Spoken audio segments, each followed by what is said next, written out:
रात का सन्नाटा था। करीमनगर की तंग गलियों में सिर्फ कुत्तों की भौंकने की आवाज गूंज रही थी।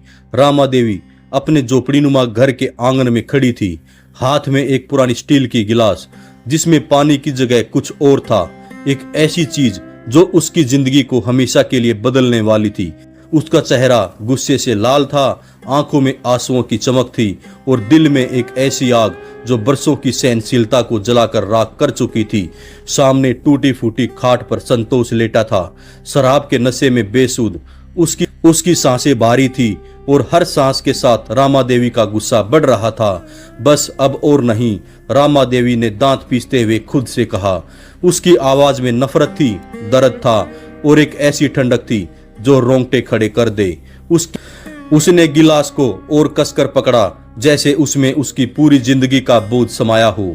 हर दिन की गालियां, हर रात की मार मैंने सब सहा संतोष, लेकिन अब तूने मेरी बेटी को भी नहीं बख्शा। उसकी आवाज कांप रही थी, लेकिन फैसला पक्का था। उसने एक नजर अपने पुराने फोन की स्क्रीन पर डाली जो अभी चालू था। यूट्यूब का एक वीडियो था, शीर्षक था कैसे किसी को चुपके से रास्ते से हटाना। उस रात रामा देवी ने एक रास्ता चुना, एक ऐसा रास्ता जो न सिर्फ संतोष की जिंदगी खत्म करेगा बल्कि उसकी अपनी जिंदगी को भी हमेशा के लिए अंधेरे में धकेल देगा। ये कहानी है उस रात की जब एक औरत का गुस्सा, एक प्रेमी का लालच और एक यूट्यूब वीडियो ने मिलकर एक मासूम की जान ले ली। दोस्तों, क्या तुम तैयार हो इस सच्ची क्राइम की कहानी को सुनने के लिए जो तुम्हें रातों की नींद हराम कर देगी? जो भी हमारे दोस्त चैनल पर नए हैं, प्लीज चैनल को सब्सक्राइब जरूर कर लें और वीडियो को लाइक करें। करीमनगर तेलंगाना का एक छोटा सा शहर जहां दिन की चहल पहल रात होते ही सन्नाटे में बदल जाती थी।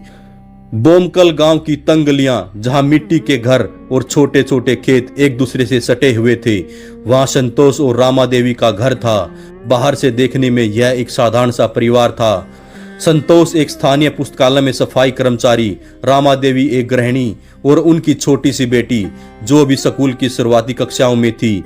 लेकिन दीवारों के पीछे की कहानी कुछ और थी। संतोष का शराब का नशा इस घर का सबसे बड़ा दुश्मन था। दिन के उजाले में वह एक मेहनती, शांत स्वभाव का इंसान था, लेकिन जैसे ही रात ढलती वह शराब की बोतल में डूब जाता। उसकी गालियां, मारपीट और चीख पुकार पड़ोसियों के लिए आम बात थी। रामा देवी ने बरसों तक यह सब सहा। उसने सोचा था शादीशुदा जिंदगी ऐसे ही होती है, सहन करना, चुप रहना और बच्चों के लिए जिंदगी को ढोना। लेकिन एक रात जब संतोष ने नशे में अपनी ही बेटी को डांटते हुए हाथ उठाया, रामा देवी का सब्र टूट गया। उसने मन ही मन ठान लिया, अब इस नरक से छुटकारा चाहिए। रामा देवी की जिंदगी में राजा का आना एक तूफान की तरह था। राजा एक स्थानीय मजदूर था जो अपने चिकनी चुपड़ी बातों और आकर्षक व्यक्तित्व के लिए जाना जाता था। वो अक्सर संतोष के साथ शराब पीने आता था, लेकिन उसकी नजरें हमेशा रामा देवी पर टिकी रहती थी। रामा देवी जो बरसों से पति के जुल्मों में जी रही थी, राजा की मीठी बातों में बह गई। दोनों के बीच एक अवैध रिश्ता पनपने लगा। राजा ने रामा देवी को सपने दिखाए, एक ऐसी जिंदगी जहां न गालियां हो, न मारपीट, न शराब की बदबू। लेकिन इस सपने की कीमत थी संतोष को रास्ते से हटाना। एक दिन जब संतोष काम पर गया था, रामा देवी अपने मोबाइल में कुछ देख रही थी। उसका मन अशांत था। राजा ने उसे कहा, अगर संतोष न रहे तो हमारी जिंदगी सेट हो जाएगी, लेकिन कुछ करना होगा, ऐसा कि कोई शक न करे। रामा देवी ने यूट्यूब खोला और सर्च किया, कैसे करे किसी को चुपके से मारना। स्क्रीन पर कई वीडियो आए, लेकिन एक वीडियो ने उनका ध्यान खींचा। एक गुमनाम चैनल का वीडियो जिसमें एक व्यक्ति बता रहा था कीटनाशक को किसी के कान में डालने से वो बिना किसी बड़े निशान के मर जाता है। वीडियो में बताया गया था कीटनाशक की कुछ बूंदें कान में डालने से व्यक्ति की सांसें धीरे धीरे रुक जाती हैं और यह एक प्राकृतिक मौत की तरह लगता है। रामा देवी ने यह वीडियो बार बार देखा, उसने नोट्स किए और राजा को बताया। राजा ने अपने दोस्त श्रीनिवास को इस साजिश में शामिल किया। तीनों ने मिलकर एक योजना बनाई, संतोष को शराब पिलाकर बेहोश करना, उसे बोमक्कल फ्लाईओवर के पास ले जाना और फिर यूट्यूब से सीखे गए तरीके से हत्या करना। 29 जुलाई की रात करीमनगर के बोमक्कल गांव में एक अजीब सी खामोशी थी। आसमान में काले बादल छाए थे और हल्की बूंदाबांदी सड़कों में गीला कर रही थी। बोमक्कल फ्लाईओवर, जो दिन में ट्रकों और ऑटो की आवाजाही से गुलजार रहता था, रात के इस पहर में सुनसान था। सिर्फ दूर कहीं एक आवारा कुत्ता भौंक रहा था और हवा में कीटनाशकों की हल्की सी गंध थी। शायद खेतों से उठकर आई थी, या शायद उस शीशी से जो राजा की जेब में थी। संतोष अपने पुराने चप्पलों में ठोकरे खाता हुआ फ्लाईओवर के नीचे पहुंचा। उसकी आंखें लाल थी, चेहरा शराब की बदबू से भारी था। क्या रे राजा, आज इतनी रात को बुलाया? उसने हंसते हुए कहा, लेकिन उसकी आवाज में नशे की खनक थी। राजा ने एक टूटी फूटी मुस्कान दी। बैठना यार, आज हम मजाक करेंगे। उसने अपनी जेब से एक सस्ती शराब की बोतल निकाली और संतोष को थमाई। श्रीनिवास, जो पास के एक पत्थर पर बैठा था, चुपचाप सब देख रहा था। उसका चेहरा पसीने से तर था, न जाने डर से क्या उमस भरी गर्मी थी। संतोष ने बोतल से एक लंबा घूंट लिया और हंसते हुए बोला, रामा देवी को पता चलेगा तो आज फिर घर में तमाशा होगा। राजा ने श्रीनिवास की तरफ देखा और दोनों की आंखों में एक समझौता था। तू रामा देवी की चिंता छोड़ संतोष, राजा ने कहा और एक और बोतल खोल दी। शराब की महक हवा में फैल गई और संतोष उसमें डूबता चला गया। रात गहराती गई। संतोष की आवाज धीमी पड़ने लगी। वो फ्लाईओवर के किनारे पेड़ के एक पुराने टायर पर लुढ़क गया। उसकी सांसें भारी थी और आंखें आधी खुली। राजा ने श्रीनिवास को इशारा किया। अब उसने फुसफुसाते हुए कहा। श्रीनिवास का दिल जोर जोर से धड़क रहा था। उसने एक बार इधर उधर देखा, कोई नहीं था, सिर्फ अंधेरा, बादल और उनकी साजिश। राजा ने अपनी जेब से एक छोटी सी शीशी निकाली। उसमें कीटनाशक था, वही जो रामा देवी ने 2 दिन पहले बाजार से खरीदा था। उसने शीशी को हल्के से हिलाया और उसकी आंखों में एक अजीब सी चमक थी। यह काम करेगा ना? श्रीनिवास ने कांपती हुई आवाज में पूछा। करेगा, राजा ने ठंडे लहजे में जवाब दिया। रामा देवी ने कहा था, यूट्यूब पर दिखाया था, कान में डालो और बस सब खत्म। श्रीनिवास ने संतोष के कंधे पकड़े ताकि वह हिले नहीं। संतोष की सांसें अब और धीमी हो रही थी। राजा ने शीशी का ढक्कन खोला और सावधानी से कीटनाशक की कुछ बूंदें संतोष के बाएं कान में डाली। एक तेज रासायनिक गंध हवा में फैली। संतोष ने हल्का सा हिलने की कोशिश की, लेकिन नशे ने उसे जकड़ रखा था। कुछ मिनटों में उसकी सांसें और धीमी हुई, फिर रुक रुक कर आने लगी। राजा और श्रीनिवास खामोश खड़े थे, बस उसकी छाती को देख रहे थे जो हिलना बंद हो चुकी थी। हो गया, राजा ने फुसफुसाया। श्रीनिवास की सांसें अटक गई। उसने अपने हाथ मलते हुए कहा, अब क्या? राजा ने एक गहरी सांस ली और बोला, अब इसे यहीं छोड़ते हैं, सुबह कोई ट्रक वाला देखेगा, सोचा कोई शराबी मर गया। दोनों ने संतोष के शव को फ्लाईओवर के किनारे पर एक झाड़ी के पास खींचा। उन्होंने उसकी जेब से उसका पुराना फोन और कुछ पैसे निकाल लिए ताकि यह लूटपाट का मामला लगे। फिर बिना पीछे मुड़े वे अंधेरे में गायब हो गए। अगली सुबह रामा देवी अपने घर के आंगन में बैठी थी। उसकी आंखें लाल थी जैसे वह रात भर रोई हो। पड़ोस की औरतें उसे देखकर कानाफूसी कर रही थी। संतोष फिर से रात को नहीं लौटा, रामा देवी ने अपनी पड़ोसन लक्ष्मी से कहा, और उसकी आवाज में एक बनावटी दुख था। पता नहीं कहाँ चला गया, हर बार की तरह शराब पीकर कहीं पड़ा होगा। लक्ष्मी ने सहानुभूति में सिर हिलाया, लेकिन उसके मन में कुछ और ही चल रहा था।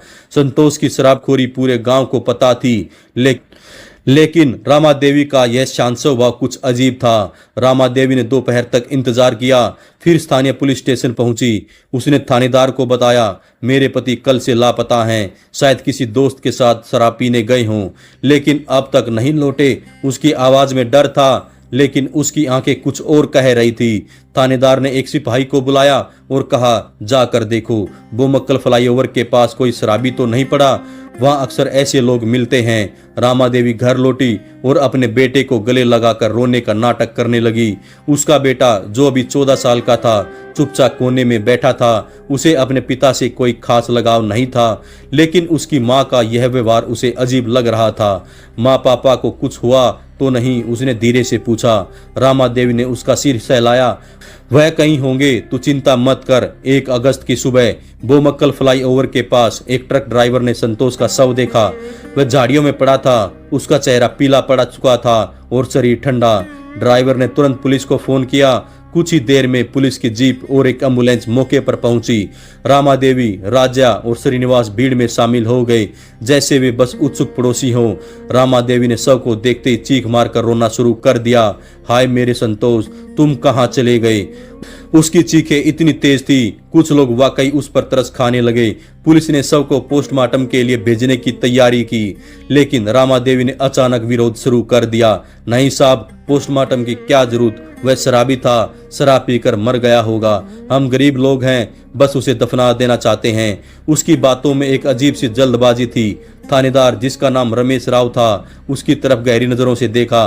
रामा देवी, नियम तो नियम है, पोस्टमार्टम तो होगा ताकि पता चले मौत कैसे हुई। रामा देवी चुप हो गई, लेकिन उसकी आंखों में एक डर की एक हल्की सी चमक थी।